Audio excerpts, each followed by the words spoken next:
Hi, I'm Rainey, researcher in Open Lab at Newcastle University. In this research, we collaborated with the International Federation of Red Cross Red Crescent Societies, IFRC for short, who are the central governing body for the Red Cross and Red Crescent movement.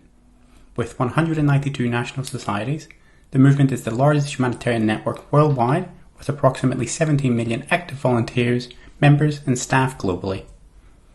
In 2017, the innovation team began a 3-year series of future forecasting activities. These aim to produce a collective plan of action to respond to the anticipated humanitarian needs of the future. One aim at this process was to include the perspective of members from all national societies and across all layers of the organisation. Previously, the innovation team had used workshops with different national societies to understand how local members would respond to hypothetical future events that impact humanitarian aid, such as global pandemics. This approach was successful for creating discussions, but as with traditional workshop approaches, attendance was limited by time, proximity, and the venue's size and cost, leading to a smaller portion of the affected community attending than desired. Community engagements, then, are qualitative processes that make use of participants' local knowledge to inform decision making, such as the IFRC engaging its global membership. Recent HCI research has called for scalable methods of qualitative data analysis to overcome the challenges faced by decision makers as they seek to engage a broader portion of the community, and as a result, the quantities of data produced are difficult for them to analyse. In prior research, the innovation team co-led a digital community engagement named WhatFutures. Central to this was using WhatsApp to structure participation to capture ideas from across the network in response to challenges set by the IFRC. This work illustrated the potential of distributed participants collaborating and independently capturing rich qualitative data in media format for a collective goal, but through its design, participants were excluded from the data analysis and dissemination processes. Building on this work, we established 3 design goals to include distributed members contributing to data collection, analysis and dissemination in a community engagement. The first goal aims to design alternative modes of participation in these qualitative processes using predefined and structured activities. The second aims to lower technical, geographical and temporal barriers to participation, and the third to create a space where participants feel represented in content produced through the engagement. One goal for the innovation team was to collect qualitative data from IFRC members to inform strategy development, and disseminate this data in accessible formats like podcasts. Our prior research had produced GABBER, a digital platform designed to engage co-located participants in the collection, analysis and dissemination of qualitative data, which the innovation team were keen to use and adapt for this purpose. In this paper, the GABBER platform required significant changes to shift from being a digital tool for co-located participation to a globally distributed community engagement process. This included technical changes, such as recording demographics when capturing conversations, to add a multilingual support for the desired scope of the engagement. But more importantly was building a process on top of each qualitative stage in GABBER through the design of unique roles and responsibilities to structure participation. The first role was an innovation correspondent, who was responsible with sourcing and conducting interviews with at least 3 local members or community experts to discuss potential local solutions to the movement's future challenges. The TalkFutures mobile application structured who took part, an informed consent process, and capturing an audio conversation between participants using predefined interview topics created by the innovation team. These conversations were then uploaded to a website. All research assistants could listen, comment, and analyze content directly on the audio conversation. This research assistant's role was responsible for creating at least 3 comments on interviews and writing a short thought piece, a blog post, that would be published on the IFRC Strategies website. Finally, the communication assistant role. They were responsible with synthesizing comments and thought pieces and asked to create material that would be used outside of the TalkFutures process to promote content across the network, such as creating posters or podcasts. Our research involved 2 phases, a real-world deployment of the TalkFutures process and post-deployment interviews with participants. Let's have a look at the first.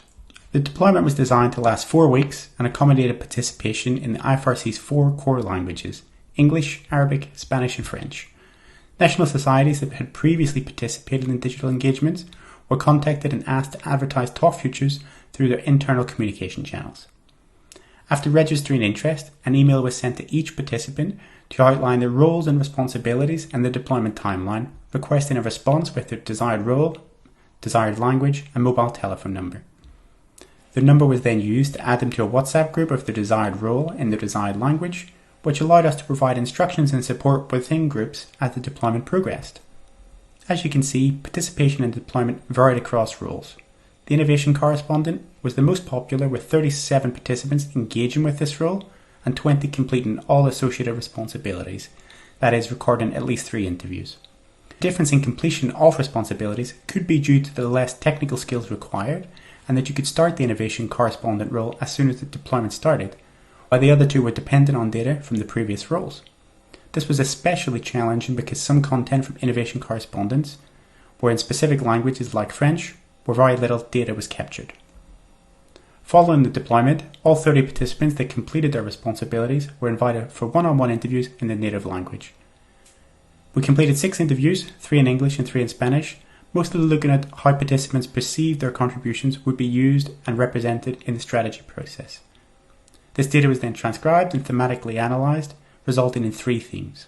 Feeling that your voice is being heard by decision makers and that it represents your community's concerns were key tensions for participants in prior community engagements, which was also reflected in our findings.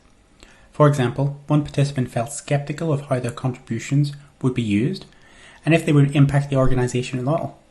This led to a desire to know who, how, and where others were engaging with their content, as this was not represented nor reported in the current TalkFutures website, or the process overall. In the innovation correspondent role, participants were not provided any restrictions on who they could interview, as long as they considered that that person would provide valuable insights to the strategy process. This resulted in some participants making use of local experts in their community, such as founders of startups, while others, such as in this quote, contacted senior members of other branches in other countries. This gave control to participants on whose voices should be contributed and shifted power from decision makers to participants, who are typically subjects in these processes.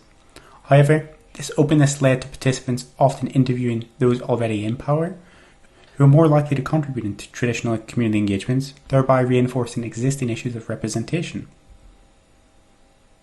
Engaging with roles required pre-existing skills or the drive to develop new skills, which added additional barriers that restricted the potential reach and participation of TalkFutures.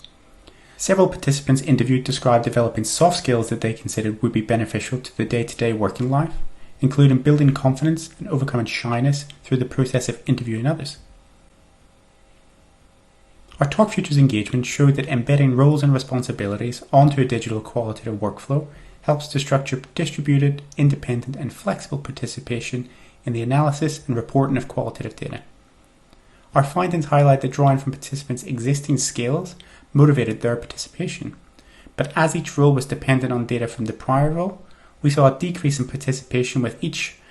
We recommend designing roles to ensure that they consider both the types of skills required to complete each activity and the possible skills that participants could apply or develop from taking part. Prior research highlights the issues for decision makers to perform qualitative data analysis at scale and suggests hybrid approaches that combine offline and online engagement activities to overcome existing analysis, inclusion, and participation barriers, which our deployment explored in practice. While participants engage with TalkFutures that may not otherwise participate in such engagement activities, there was a desire from participants for more in-person engagements. This suggests that one-off events, both online and offline, could be used to not only collaboratively engage with contributed data, but also be used as a process to train other participants to engage with those roles and activities. Finally, participants who contribute to community engagements can feel excluded from the final output, as decisions made during the analysis and dissemination of their contributions can often be opaque. Digital tools for community engagements, like TalkFutures, already capture engagement metrics, such as who in an organisation listened to an interview and for how long and when.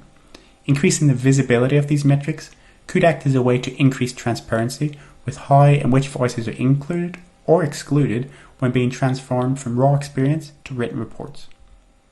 Thank you for listening. I'm Rainey. You can find out more about GABBER and TalkFutures through the links below.